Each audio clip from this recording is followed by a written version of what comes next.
This video features the best brawlers you need to be playing in October 2024 with the new season and the new brawler. Let's see how much the meta has shifted so far. Alright, so to start off this video, the first brawler we're going to be talking about is going to be Larry and Laurie. Now the twins have received so many nerfs, but they're still remaining to be one of the best brawlers in the game. Just having the ability to spawn in another brawler to attack and tank damage for you is insanely strong. Granted, it is harder to charge up your super and you deal less damage, but Laurie is still extremely annoying to deal with. Now speaking of Laurie, he is probably the one thing about Larry and Laurie's entire kit that makes him the most annoying to face. For example, you can throw Laurie into the face of weak enemies, and Laurie with his shotgun will probably be able to deal a lot of damage or potentially even finish them off, especially if you are facing brawlers that do terrible burst damage close up. Those are the brawlers you want to be laning and having Laurie tracked down. And of course, we can't forget how annoying it is when the twins can literally heal each other up. Granted, yes, the fallback gadget did receive a nerf where they won't heal as much, but it's still frustrating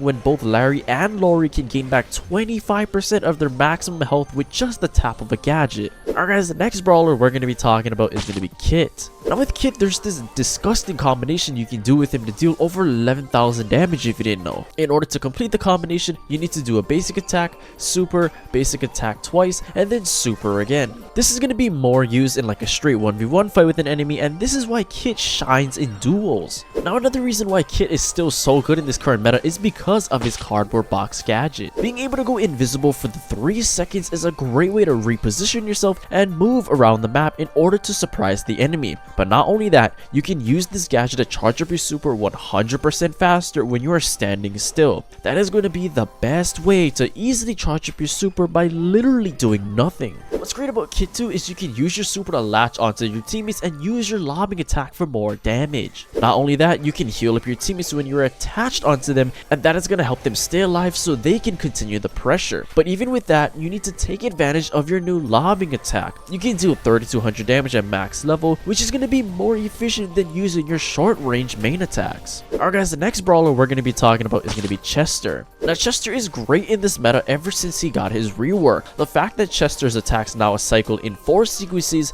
and the 4th attack having 4 bells is now a passive ability, it makes Chester a better brawler since you don't have to waste a star power for that ability. But with the rework to Chester's Bellomania star power, it causes the first bell to deal double the damage, which makes Chester even better. This will now allow Chester to deal even more damage, which can change a lot more interactions where he can possibly kill the enemies now. Now when going up against close range brawlers, try to have your 3 bells attack queued up next ready to go. This will make it so that your 4 bells attack is next, which should be enough damage to almost defeat any of the brawlers in the entire game. And especially now with the single Bellomania star power, it is going to be your 3rd attack, and even more so, you should easily be able to destroy anybody. Now the further away you are from your enemies and the more bells that are being shot out, that is less guaranteed damage you're going to be able to deal onto your target. So it's critical that you get as close as you can to the enemies when trying to hit all of your bells. This is something that's critical when playing Chester because you need to hit as many bells as you can. However, he doesn't have a lot of health, so if he gets too close to the enemies,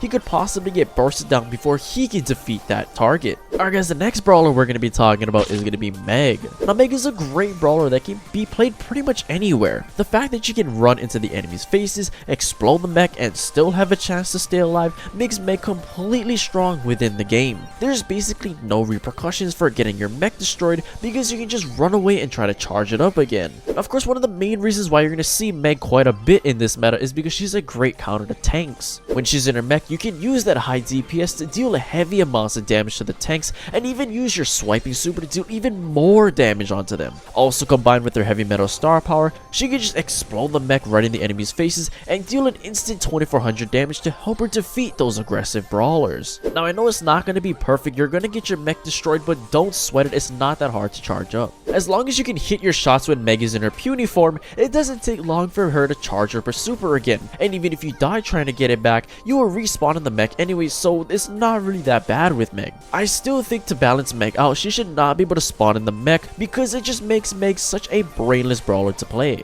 Alright guys, the next brawler we're going to be talking about is going to be Clancy. Now obviously Clancy is probably one of the best brawlers in the entire game when he gets to that third stage. In this third stage, he gets an increase in his movement speed and he can deal 50% extra damage with his super. This turns Clancy into a killing machine that can deal huge amounts of damage from a point blank range or if he needs to cover a large area on the map. Now I always recommend to people when using Clancy's super to try to get as close to the enemies as possible, mostly because the widespread of Clancy's super can be useful to chip enemies from a distance, but you will do way more damage at a point blank range. So you need to use your super strategically to try and get the most amount of value possible since it's hard to charge up. Now if you're one of those Clancy players out there that really struggle with getting to your third stage rather quickly, I recommend running the snappy shooting gadget combined with his super. With this combination, you're increasing your chances of hitting more projectiles since obviously your super will shoot off more projectiles than your main attack, right? Now if you activate your gadget, then use your super onto an enemy at point blank range, you should easily be able to get your next stage and possibly more. Alright guys, the next brawler we're going to be talking about is going to be Surge. Now Surge is a great brawler to play on maps that have lots of walls. Surge can use his super to leap over walls and surprise enemies that could be trying to hide from him and heal up. This can be very effective, especially against brawlers like throwers who have no shot surviving Surge from a close range. What's also great about running Surge in this meta is he's a fantastic anti-tank brawler. Now once Surge reaches his third stage, he should not be using his super immediately after charging it.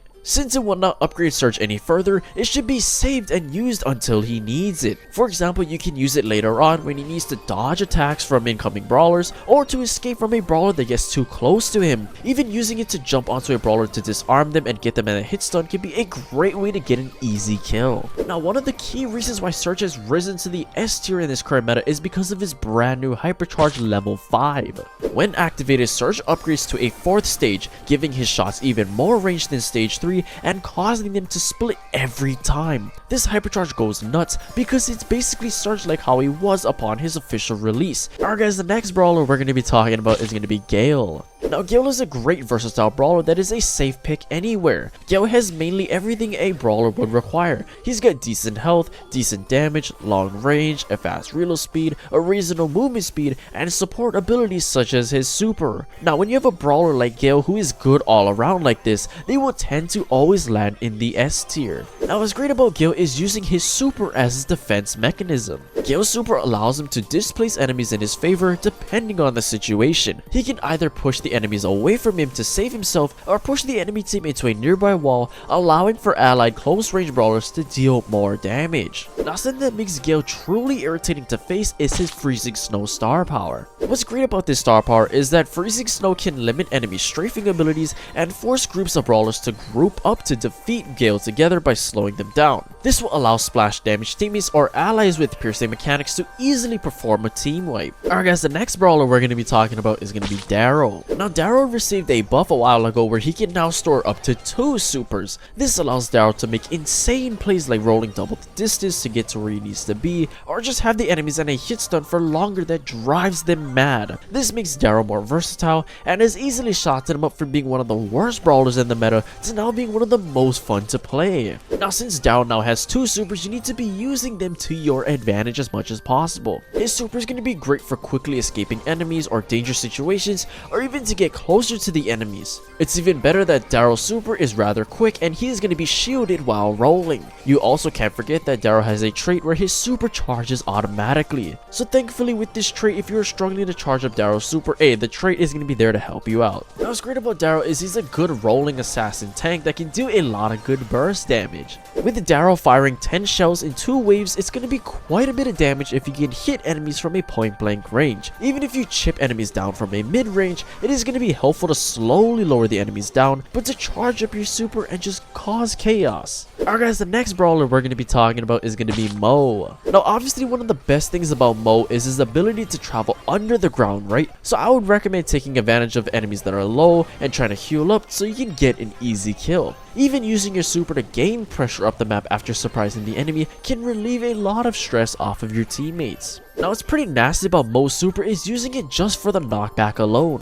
What I see a lot of people doing with Mo now is that they use their super to deal the knockback and put the enemy into that slight hit stun. While the enemy is stunned, they exit the driller form and completely burst down the opponent with all 3 ammo bars. It's a great way to close down the distance but also deal damage and knock back your target. It's a great way to close down the distance, but also deal damage and knock back your target all at the same time. Now with Mo, I recommend running the skipping stone star power just so you get that consistent damage with him. Now something I discussed in my Mo guide was the inconsistencies with his main attack. It's very particulate in the way you need to hit the enemy to deal more damage, which is kind of annoying sometimes. But with an additional skip of the stone splitting thanks to this star power, this could help you chip away at the enemies much easier, or just deal more consistent damage from the mid range. Alright guys, the next brawler we're going to be talking about is going to be Kenji. Now when using Kenji's super, I recommend trying to hit multiple targets if you can. Even though the most ideal situation is to hit targets at the origin of your super, being able to hit enemies that are caught anywhere in the X is a W in my book.